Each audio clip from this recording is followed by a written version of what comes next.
치면 후덥지근하고 성도님들 얼굴이 많이 피곤해 보이세요. 오늘 예배와 말씀, 기도로 우리의 마음과 생각과 우리 영이 사는 복된 밤이 될 줄 믿습니다. 따라합시다. 하나님의 은혜를 받을 자. 네, 오늘 말씀이에요. 하나님의 뭐를 받을 자? 은혜를 받을 자입니다. 오늘 본문 말씀은 출애굽기 몇 장입니까? 33장이죠. 자, 이전에 32장의 내용을 잠깐 한번 살펴보려고 합니다. 모세가 시내산에 올라가서 40일 동안 금식 기도를 합니다. 그때 뭐를 받죠? 하나님께? 두 돌판을 받아요. 그게 여러분들이 잘 아시는 바로 십계명입니다.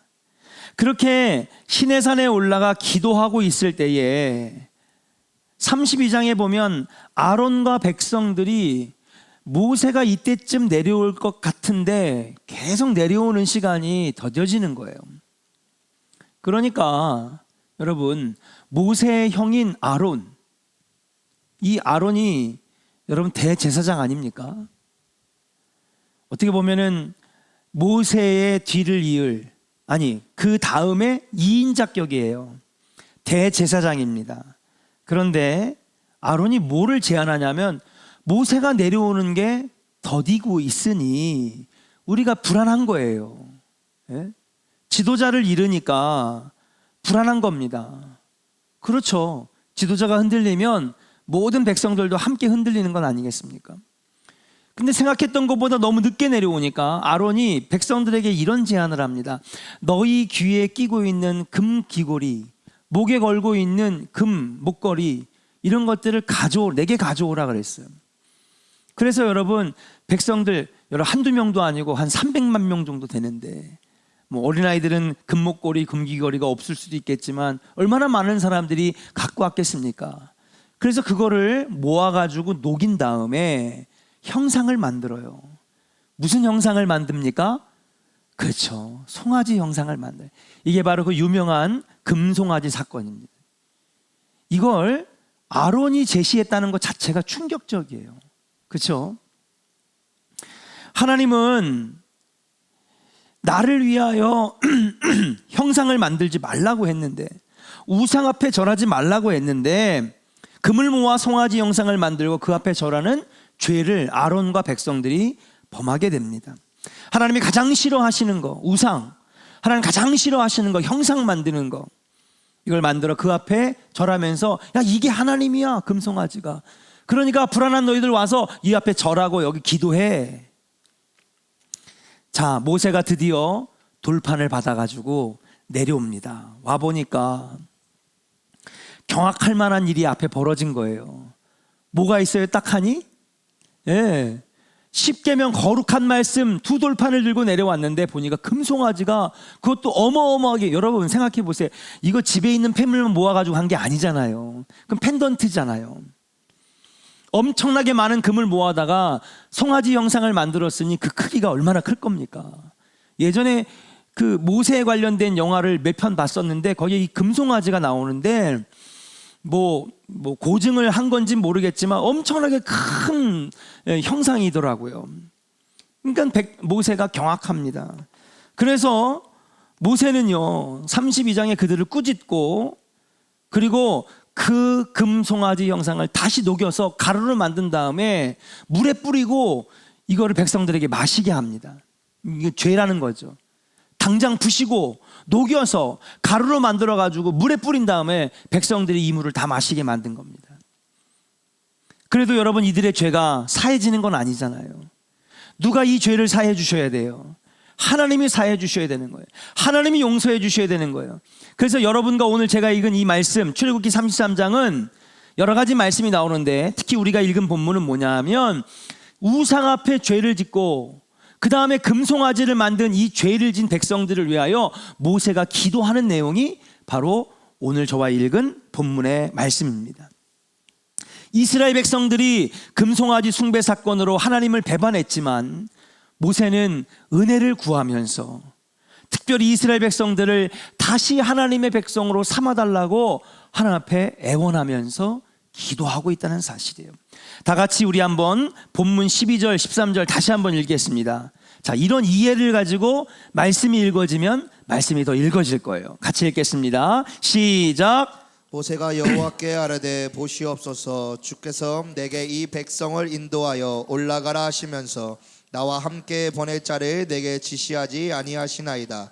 주께서 전에 말씀하시기를 나는 이름으로도 너를 알고 너도 내 앞에 은총을 입었다 하셨사온즉. 여기까지요. 자, 여호와여 보시옵소서, 주께서 내 이 백성을 인도하여 올라가라고. 어디로 올라가는? 적과 꿀이 흐르는 가나안 땅, 약속의 땅으로 올라가라고 하시면서 같이 보낼 자들을 내게 말씀해 주시지 않으면, 왜 하나님이 이들을 다 버리려고 하셨거든요. 하나님이 그냥 손 하나 까딱하시면 300만 순식간에 다 죽습니다. 그런데 이들을 지시하지 아니하시면 내가 어떻게 올라가겠습니까? 그러면서 주님께서 나에게 말씀하시지 않았습니까? 나는 너의 이름도 알고, 예?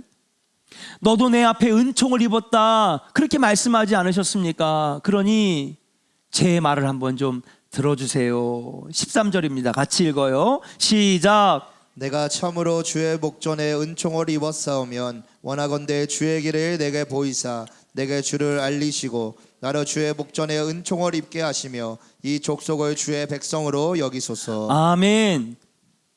주여, 주님이 주님께서 나를 아신다고도 했고 주님이 말씀하셨잖아요. 모세인 내가 당신의 은총을 입은 자라고도 말씀하셨잖아요. 주의 목전에서 은총을 입었다고 말씀하셨잖아요. 그러니 하나님께서 은혜 주신 이 모세가 다시 한번 간곡하게 요청합니다. 하나님, 다시 이 백성을 주의 백성으로 삼아 주옵소서. 하나님 버리시려고 그랬거든요. 그러니까 14절에 여호와께서 이르시되 내가 친히 가리라, 내가 너를 쉬게 하리라. 하나님의 마음이 좀 누그러졌어요. 그러니까 모세가 이번에는 그러면 그냥 그렇게 애매모호하게 말씀하시지 마시고 그냥 너를 쉬게 하리라, 예, 그게 아니라 확실하게 이 백성이 구별된 백성임을 알게 하는 증표를 구하는 것입니다. 15절 16절 같이 읽을게요. 자, 같이 읽어요. 시작. 모세가 여호와께 아뢰되 주께서 친히 가지 아니하시려거든 우리를 이곳에서 올려보내지 마옵소서. 나와 주의 백성이 주의 목전에 은총을 입은 주를 무엇으로 알리이까? 주께서 우리와 함께 행하심으로 나와 주의 백성을 천하 만민 중에 구별하심이 아니니까. 아멘. 예. 그렇게 하나님 애매모호하게 얘기하지 마시고 하나님 이 백성을 버리는 게 아니라 다시 하나님의 백성으로 삼으시고 가나안으로 올려 보내실 것이며 그걸 분명하고 확실한 천하 만민 중에 구별할 수 있는 증표를 우리에게 보여주십시오. 나는 모세는 지금 하나님과 단판을 벌이는 거예요. 하나님 확실하게 하세요. 이 백성 버리지 마시고 주의 백성 삼아주세요. 하나님을 화나게 하고 진노케 하고 분노케 하고 금송아지를 만들고 우상을 만들어 그 앞에 절하는 죄를 범했지만 하나님 나를 봐서라도 이 백성 버리지 마옵소서. 그 다음에 또 모세가 나는 하나님의 은총을 입은 자이기 때문에 그의 요청을 너의 요청을 들어주겠다고 하니까 또 모세가 이렇게 얘기를 합니다. 우리 같이 16절 17절 같이 읽겠습니다. 시작. 나와 주의 백성이 주의 목전에 은총을 입은 줄을 무엇으로 알리이까? 주께서 우리와 함께 행하심으로 나와 주의 백성을 천하 만민 중에 구별하심이 아니니까. 17절이요. 여호와께서 모세에게 이르시되 내가 말하는 일도 내가 하리니 너는 내 목전에 은총을 입었고 내가 이름으로도 너를 알미니이라. 18절입니다. 시작. 모세가 이르되 원하건대 주의 영광을 내게 보이소서. 아멘. 할렐루야. 모세는 금송아지 사건으로 우상 숭배한 이스라엘 백성들을 버리지 마시고 가나안으로 보내지도 마시고 천하 만민 중에 이스라엘 애굽으로 다시 돌려보내지도 마시고 가나안으로 올려보내실 때에 같이 올려보내실 분명하고 확실한 증표도 보여주시며 천하 만민 중에 이스라엘 백성들을 구별하사 주의 영광을 보여 주옵소서. 지금 모세가 하나님 앞에 어떻게 보면 계속 응석을 부리듯이 이 백성 버리지 마세요. 다시 하나님 백성 삼아주세요. 나 혼자 올라가게 하지 마시고 같이 올라갈 수 있도록 확실한 증거를 보여주세요. 뿐만 아니라 주의 영광을 내게 보이소서. 모세가 하나님 앞에 엎드려 많은 것을 구하고 있습니다. 용서만 해달라고 해도 감지덕진데 모세는 용서만 구한 것이 아니라 증표도 구하고, 그죠? 영광도 구하고 하나님 앞에 확실하게 요구하고 있는 거예요. 자, 그런데 하나님의 반응이 놀랐습니다. 19절을 읽겠습니다. 19절 읽어요. 시작. 여호와께서 이르시되 내가 내 모든 선한 것을 내 앞으로 지나가게 하고 여호와의 이름을 내 앞에 선포하리라. 나는 은혜 베풀 자에게 은혜를 베풀고 긍휼히 여길 자에게 긍휼을 베푸느니라. 아멘. 왜 하나님이 모세의 무리한 요구, 용서해달라, 가나안으로 함께 보내달라, 다시 주의 백성으로 삼아달라, 확실한 증표를 보여달라, 주의 영광을 보여주옵소서, 계속해서 끊임없이 모세가 요구하는 그 요구에 여러분, 하나님이 왜 그럼 내가 19절에 내가 그 요구들을 다 들어주겠다, 왜 들어주시려고 했을까? 그 이유는 하나입니다.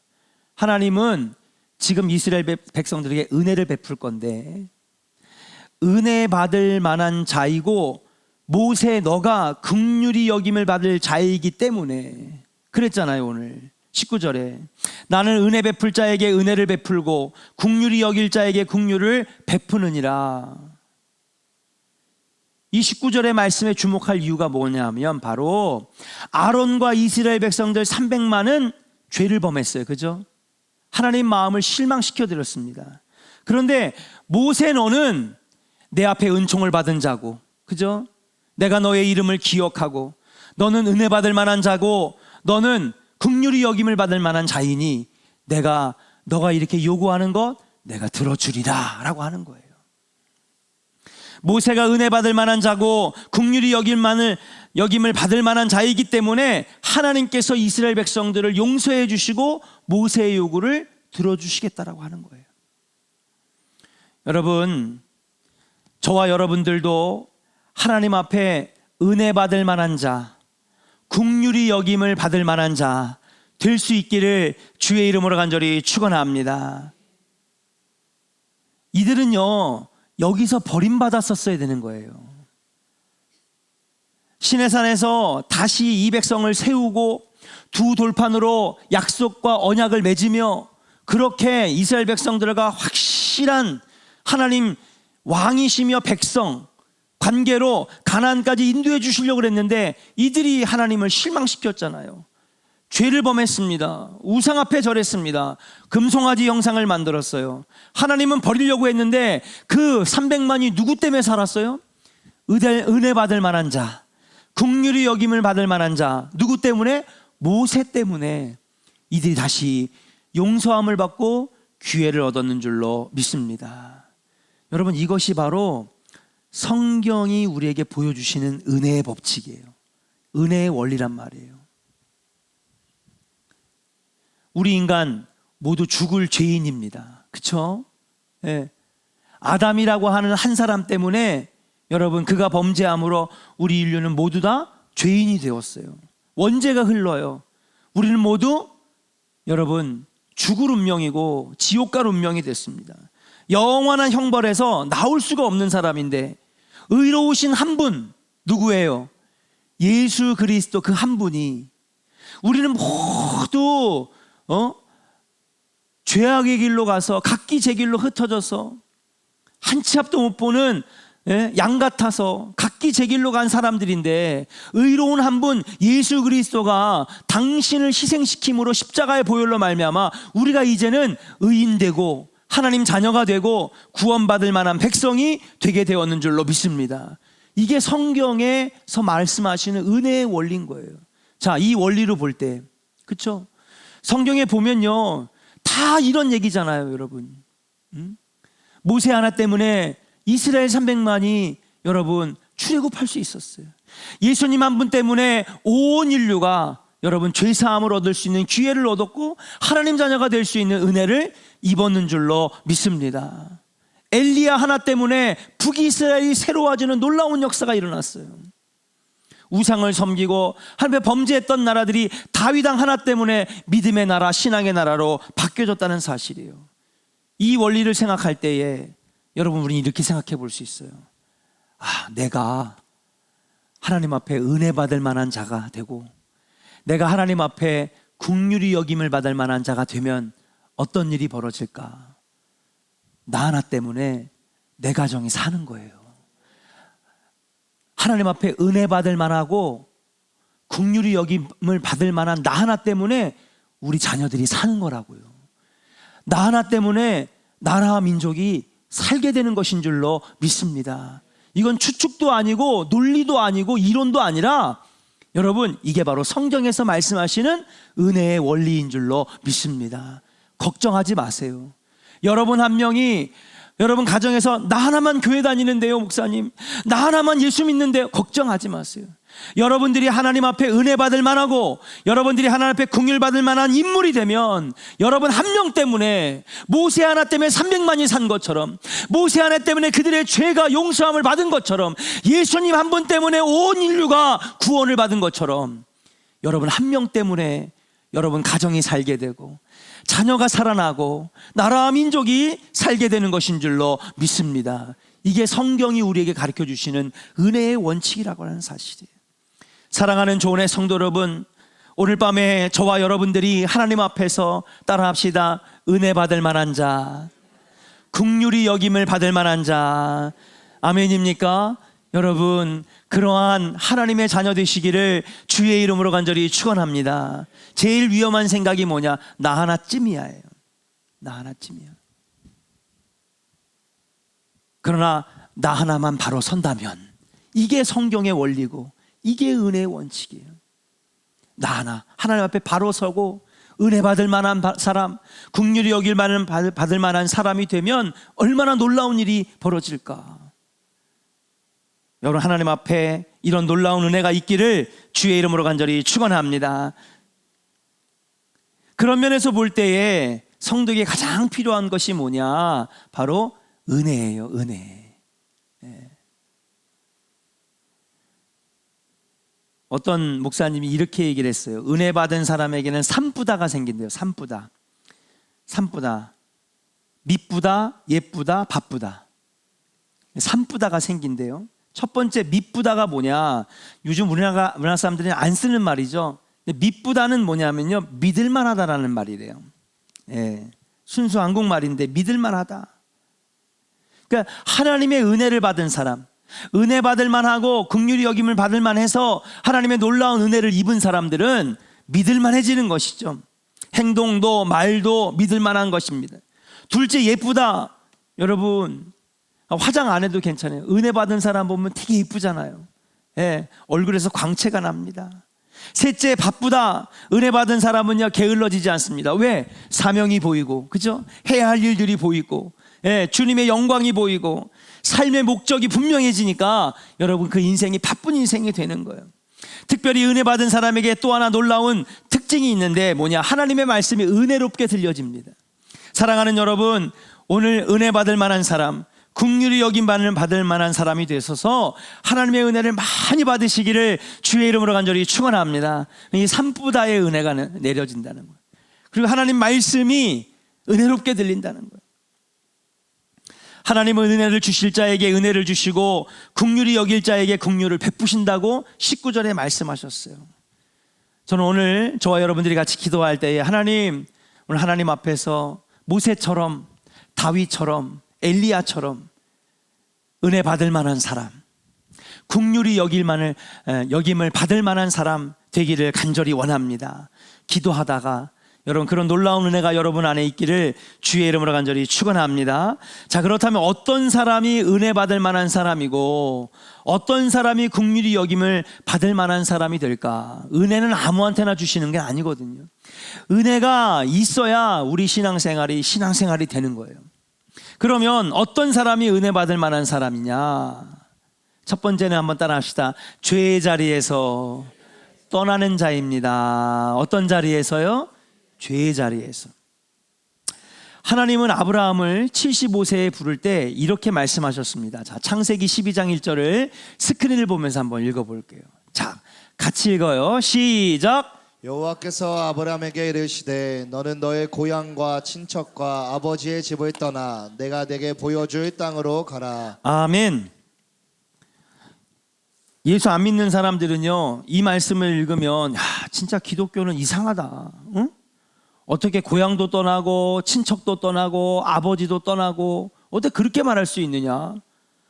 효라는 것은 눈꼽만치도 없는 종교가 기독교 아니냐? 그렇게 생각할 수가 있어요. 아닙니다. 하나님께서 고향도 떠나고 친척도 떠나고 아버지의 집을 떠나라고 하는, 지금 네가 서 있는 이 땅을 떠나라고 한 이유가 있는 거예요. 그게 뭐냐? 이 모세가 지금 떠나야 되는 이 땅이 바로 여러분 잘 아시는 땅. 뭐예요? 여기가 이름이 갈대아 우르죠. 지금의 쿠웨이트 이라크 경계입니다. 이 우르가 어떤 지역이냐 하면요, 수메르 문명의 핵심 지역이에요. 핵심 도시. 이게 우르. 이름도 비슷하잖아요. 수메르, 우르. 그죠? 이 수메르 문명. 그러면 수메르 문명이 뭐냐 여러분? 인류의 4대 문명이 있어요. 배웠죠? 세계사 시간에 집사님. 첫 번째 이집트 문명, 두 번째 유브라데스 티그리스 문명, 세 번째 황하강 문명, 네 번째 인더스, 그죠? 예? 문명. 이게 네 개가 인류 4대 문명인데 이거보다 앞선 문명이 있어요. 그게 뭐냐? 그게 바로 수메르 문명이에요. 사실 이 네 개의 문명이 수메르 문명에서 영향을 받아서 탄생했다고 해도 과언이 아닙니다. 이 얘기를 왜 하느냐? 여러분, 이 갈대아 우르를 떠나는 건 당시의 상황으로 볼 땐 멍청한 짓이에요. 멍청한 짓이라고. 박사미 권사님, 청담동에 150억짜리 집이 있어. 우와. 예? 떠날 거야, 안 떠날 거예요? 안 떠나겠대잖아. 그죠? 이거랑 똑같은 거예요. 당시 인류 최대의 도시고 세계 최고의 도시입니다. 왜 그러느냐? 여러분, 수메르 문명이요, 여러분 놀라운 문명입니다. 인류의 4대 문명 유명하다고 하지만 그보다 앞선 수메르 문명은요, 인류의 놀라운 일들을 해냈어요. 첫 번째, 청동기 시대를 열었습니다. 두 번째, 인류 최초의 문자를 만들었어요. 쐐기 문자가 수메르가 만든 겁니다. 세 번째, 인류 최초의 화폐를 만들었어요. 세겔이라고 하는 화폐를 만들어서 우르는 당시 세계 최고의 항구 도시, 무역, 여러분 상업이라고 하는 걸 발전. 인류는 그런 걸 몰랐어요. 그냥 남의 거 뺏고 동물 죽여서 잡아먹고 뭐 그런 미개한 문명이었는데 수메르는 달랐어요. 화폐를 만들고 항구를 만들고 상업과 무역이라고 하는 개념을 만든 민족이에요. 얼마나 똑똑한 민족입니까? 엄청난 부를 쌓았던 민족입니다. 이들은요 12진법을 사용했어요. 왜? 10이라는 숫자가 완벽한 숫자라고 생각했기 때문에 그래요. 그래서 수메르 문명 때 이 12진법을 사용해서 지금의 12달, 예, 달력의 12달이 만들어졌고, 이들은 일주일이라고 하는 개념을 만들어서 지금의 일주일을 이들이 만든 거예요. 똑똑한 사람들이죠. 청담동이 뭐예요 지금? 그죠? 시대를 앞선 최첨단 도시라는 곳이에요. 여기가. 우린 맨날 그냥 갈대아 우르 하니까 그냥 별거 아닌가 보다. 여러분, 가장 앞선 이 제일 살기 좋은 이 동네, 가장 앞선 동네, 여러분 막 그러잖아요. 별것도 아닌데 거점 그 강남 어디 산다고 괜히 어깨에 힘 들어가가지고 막 수원 사는 사람들 우습게 보고 말이야, 깔보고 말이야. 우리 수원 사람들이 어땠어? 그렇잖아요. 근데 여기는 여러분 세계 최고의 도시, 가장 앞선 선진 문명의 도시, 여기를 지금 하나님께서 뭐 하라는 거예요? 떠나라고 하는 거예요. 자, 이들의 문제는 뭐였느냐? 문제는 이들이 태양과 달을 신으로 여기고 섬겼다는 데 문제가 있는 거예요. 우상의 도시입니다.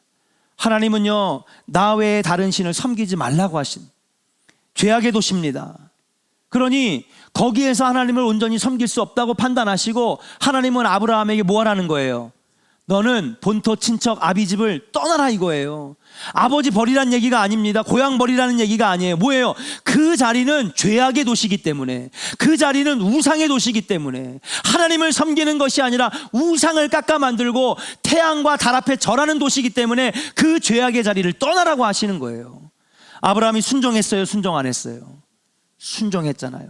그러니까 창세기 12장 3절에 너로 하여금 모든 민족이 복을 얻으리라. 너는 복이 될지라. 하나님의 축복을 왜 받았어요? 죄악의 자리를 떠나기를 결정했기 때문에, 죄악의 자리를 떠나라고 하시는 하나님 말씀에 순종했기 때문에 아브라함은 믿음의 조상이 되었고 하늘의 복을 받았는 줄로 믿습니다. 사랑하는 여러분, 소돔과 고모라 이야기도 마찬가지 아니에요?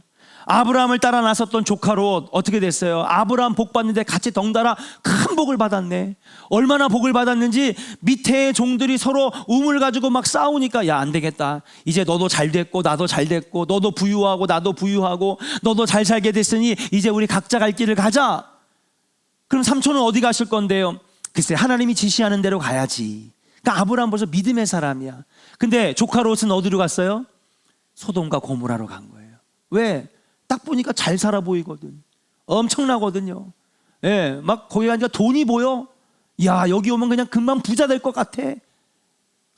내가 가지고 있는 재산과 내가 가지고 있는 양떼와 염소떼와 내가 가지고 있는 종들과 이 군사들 데리고 가면 떵떵거리면서 살겠다. 소돔과 고모라로 들어갔어요. 근데 여러분, 거기가 뭐예요? 우상을, 완전히 죄악의 끝판왕 도시 아닙니까? 하나님이 그 땅을 떠나라고 하셨어요. 왜? 그 땅은 죄악의 자리니까. 소돔과 고모라는 죄악의 자리고 우상의 자리니까. 그래야 하나님께서 계속 축복해 주실 수 있으시니까 하나님은 소돔과 고모라를 떠나라고 말씀하신 거예요. 소돔과 고모라가 나빠서가 아닙니다. 좋은 도시죠. 예, 당시의 최고의 도시입니다. 근데 왜 떠나라고 해요? 거기가 죄악의 자리이기 때문에, 우상의 자리이기 때문에. 오늘 모세도 은혜 받을 만하고 긍휼히 여김을 받을 만한 했던 이유는 뭐냐 하면 그가 죄악의 자리를 떠났어요. 그리고 애굽에서 이스라엘 백성들을 죄악의 도시에서 하나님의 은혜의 자리로, 가나안으로 이끄는 사람이 되었기 때문에 여러분, 모세가 은혜 받을 만한 자가 되었고 긍휼히 여김을 받을 만한 자가 되었는 줄로 믿습니다. 사랑하는 조언의 성도 여러분, 죄악의 자리를 떠나면 하나님의 은혜가 쏟아지는 거예요.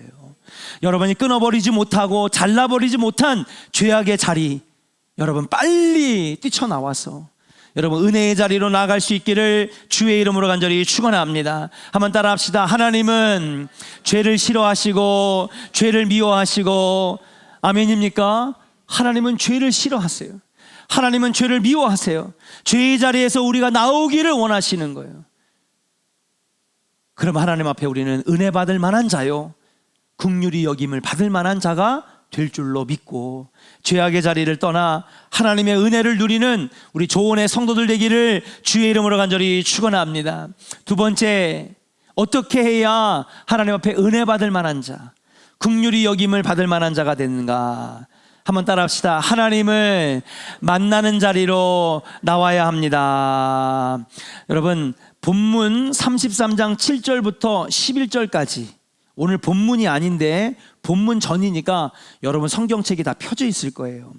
우리 거기를 한번 같이 읽어보겠습니다. 출애굽기 33장 7절부터 11절이에요.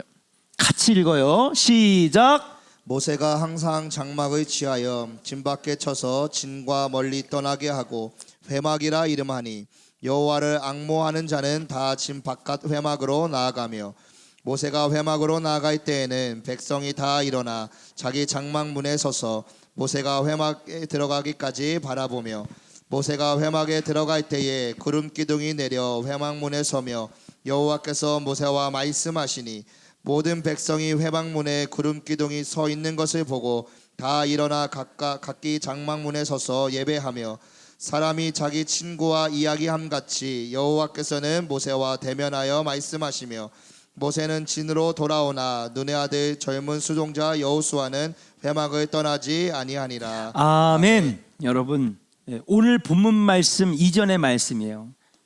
자, 뭐에 관한 말씀이냐면 회막에 대한 말씀이 나오고 있어요. 여러분, 모세가 이 진영이 있어요. 12지파의 진영이 있어요. 그렇죠? 그러면 이 진영에서 떨어진 곳에다가 뭐를 지었어요? 회막을 졌대요. 장막을 쳐서 이곳을 회막이라고 불렀습니다.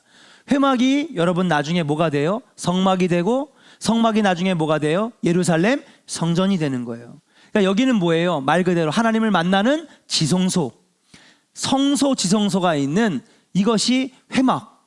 그리고 회막이 나중에 여호와 하나님께서 지시하신 대로 져서 성막이 되고, 성막이 나중에 예루살렘 성전으로 솔로몬 때 지어지는 겁니다. 그러니까 모세가 일어나 진영 밖에 있는 회막으로 나아갈 때에 온 백성이 다 자기의 그 텐트 앞에 나와가지고 모세가 회막을 들어가는 걸 보는 거예요. 야, 모세가 들어간다. 모세가 들어간다. 다 같이 모세를 쳐다보아요. 그럼 왜 많은 사람들이 모세가 회막 안에 들어가는 걸 여러분 예의주시하면서 볼까? 모세가 회막에 들어갈 때마다 누구의 말씀을 들어요? 그렇죠. 하나님 말씀. 온 신경이, 온 촉각이 모세에게 향할 수밖에 없는 거예요.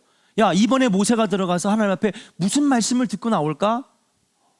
모세가 딱 회막에 가서 하나님과 대면하고 만나고 하나님 명령을 듣고 나와서 자, 12지파 텐트 걷어, 예? 성막 걷어. 뭐예요? 앞으로 5일 동안 이동. 그럼 그냥 이동하는 거예요. 예. 멈추라고 하면 또 멈추고. 그 지시를 어디 가서 듣는 거예요? 회막에서 들으니 거기서 하나님 명령하시는 대로 온 300만 12지파가 다 움직이니 모든 사람들이 모세가 들어가는 걸 볼 수밖에 없는 거예요. 이번에 들어가서 또 무슨 명령을 듣고 나오실까? 하나님이 이번에는 무슨 말씀을 하실까? 근데 여러분 더 놀라운 건 뭐냐면요, 구름 기둥이 쫙 그 위에서 사방에서 이렇게 치고 있다가 구름 기둥이 모세가 회막으로 들어가면 구름 기둥이 모세가 회막문으로 들어갈 때 거기에 딱 서요. 그래가지고 회막문 앞에 이 구름 기둥이 쫙 서 있는 거예요. 여러분 얼마나 신비롭겠습니까? 여러분 이제 한번 상상력을 동원해서 한번 지금 그 상상을 한번 해보세요. 모세가 막 지금 진영 밖으로 나와서 회막을 들어가는데 300만이 다 텐트 밖에 나와가지고 야, 모세 들어간다, 모세 들어간다. 근데 막 하늘에서 구름 기둥이 쫙 내려와가지고 회막 위에 그냥 구름 기둥이 쫙 서 있으니 얼마나 신령하겠습니까? 근데 오늘 이걸 설명하려고 그런 게 아니에요. 예, 이걸 설명하는 데 있어서 빌드업을 하는 거예요. 빌드업이 뭔지 아시죠? 대한민국이 빌드업 축구를 잘 못해가지고 성적이 안 좋은데, 예, 빌드업 하는 거예요. 자, 마지막 절 한번 볼게요. 마지막 절 11절에 보니까 모세는 진으로 돌아오나 눈의 아들 젊은 수종자 누가요? 여호수아는 어디를? 회막을 떠나지 아니하니라. 고민해봤어. 아니 모세는 이미 하나님 다 만나고 하나님 말씀 다 들었고 그리고 이제 다시 회막문을 나와서 여러분 12지파 진영 텐트로 다 돌아왔는데 그럼 구름 기둥도 이제 올라가고, 예? 그런데 여호수아는 지금 뭐 하고 있어요? 회막에서 들어가진 못해요. 누구만 들어가? 모세만 들어가는 거예요. 대제사장하고. 그러니까 여호수아는 못 들어가요. 근데도 회막문을 떠나지를 않는 거예요. 왜 그랬을까 한번 생각해 봤어. 여러 가지 자료도 찾아봤어요. 봤더니 아마도 여호수아도 이 회막을 떠나지 않은 이유가 뭐냐? 나도 하나님 만나고 싶어. 나도 하나님과 대면하고 싶어. 나도 하나님 음성 듣고 싶어. 얼마나 사모했으면. 여러분 그런 거 있잖아요. 너무 아쉬우면 그 자리를 못 떠나잖아요. 예? 이번에 진짜 30초 남겨놓고 역전골을 넣을 수가 있었는데 헛발질해가지고 뻥 날아갔어. 그리고 주저앉더라고. 한참 동안 못 일어나고 막 펑펑 우는 거야. 왜? 너무 안타깝고 아쉬우니까. 내가 여기서 똑바로 맞춰가지고 골대에다가 집어넣었으면 내가 영웅이 되는 건데 하필 개발이라서, 예? 공이 홍 날아가 버리니까. 그러니까 아쉬워가지고 그 자리를 못 떠나는 거예요. 아마도 여호수아도 그러지 않았나. 나도 모세처럼 주님과 대면하고 싶은데, 나도 하나님 만나고 싶은데, 나도 하나님 음성 듣고 싶은데, 너무너무 하나님을 만나는 사모함이 있었기 때문에 그래서 그 자리를 떠나지 못하고 회막을 떠나지 못한 것이 아니겠는가. 근데 여러분 놀라운 건 뭔지 아십니까? 그렇게 하나님 만나기를 소망하고 은혜의 자리를 사모하고 하나님 만나기를 소망해서 희망을 떠나지 않았던 그 사람 여호수아 어떻게 됐어요? 나중에 오직 여호수아와 갈렙만 가나안 땅에 들어갈 수 있었고 모세의 뒤를 이어 여호수아가 민족의 지도자가 되었는 줄로 믿습니다. 사랑하는 존의 성도 여러분, 그런 사모함이 있었기 때문에 여호수아가 이런 복을 받게 되었고 모세의 자리를 이은 여러분 위대한 지도자가 될 수 있었다라고 하는 사실이에요. 여러분 다윗이 왜 쓰임 받았는지 아십니까? 왜 다윗을 보러 너는 내 마음에 합한 자라고 여러분 그렇게 하나님 앞에 칭찬을 들었는지 아십니까? 다윗은요 여러 가지 인생의 시련을 겪었지만 그는 늘 하나님 만나기를 사모하는 사람이었다는 사실이에요. 시편 84편 10절 여러분 말씀 같이 스크린을 보고 읽어요. 시편 84편 10절입니다. 시작. 주의 궁전에서의 한 날이 다른 곳에서의 첫날보다 나은즉 악인의 장막에 사는 것보다 내 하나님 성전에 문지기로 있는 것이 좋사오니. 아멘. 주의 궁정에서의 하루가 여러분 다른 곳에서의 첫날보다 훨씬 좋다는 거예요. 하나님 장막 안에서가 훨씬 좋다는 거예요. 여러분 아무리 초호화 빌딩에 수백억짜리 건물을 속에 호화호식하면서 산다고 하더라도 나는 하나님 성전에 문지기로 있는 것이 좋사오니. 그래 하나님이 얼마나 다윗을 기뻐하시겠습니까? 은혜 받을 만한 사람이 누군지 아십니까? 긍휼히 여김을 받을 만한 사람이 누군지 알아요? 여러분 하나님 만나기를 사모하는 사람이 은혜도 받는 것이고 여러분 은혜도 누리는 것인 줄로 믿습니다. 근데 은혜 받을 만한 삶을 살지 않는데 긍휼히 여김을 받을 만한 사람이 아닌데 와가지고 은혜 달라고 하면 하나님 주시겠냐는 거예요. 안 주시지. 먼저 우리가 하나님 앞에 마음에 합당한 사람이 될 때에 하나님의 놀라운 은혜도 누리게 되는 것인 줄로 믿습니다. 뿐만 아니에요. 여러분들이 그런 사람이 되면 여러분 한 명 때문에 가정이 살고 자녀가 살고 사업이 살고 나중에 더 나아가서 나라와 민족이 살고 교회가 살아가는 놀라운 역사가 일어날 줄로 믿습니다. 오늘 밤에 하나님 앞에 은혜 받을 만한 자, 그냥 은혜 받을 만한 자가 아닌데 은혜 달라고 얘기하면 하나님 주시냐는 거예요. 긍휼히 여겨달라고 얘기를 하는데 긍휼히 여김만을 받을 만한 삶을 살지 않는데 어떻게 우리가 하나님의 은혜를 누릴 수가 있단 말입니까? 성경은 분명하게 얘기하고 있어요. 모세가 그런 은혜 받을 만한 자였기 때문에, 다윗이 은혜 받을 만한 자였기 때문에 죄악의 자리를 가감없이 아주 신속하게 순종하며 떠났던 아브라함처럼 그렇게 은혜 받을 만한 자였기 때문에 하나님의 은혜를 누리게 되었다는 사실이에요. 오늘 여러분 같이 함께 찬양하고 기도할 때 하나님, 내가 하나님 마음에 합한 자가 되게 하여 주옵시고 은혜 받을 만한 자가 되게 하여 주옵시고 긍휼히 여김을 받을 만한 자가 되게 하여 주옵소서. 우리 같이 함께 찬양하고 통성으로 기도하겠습니다.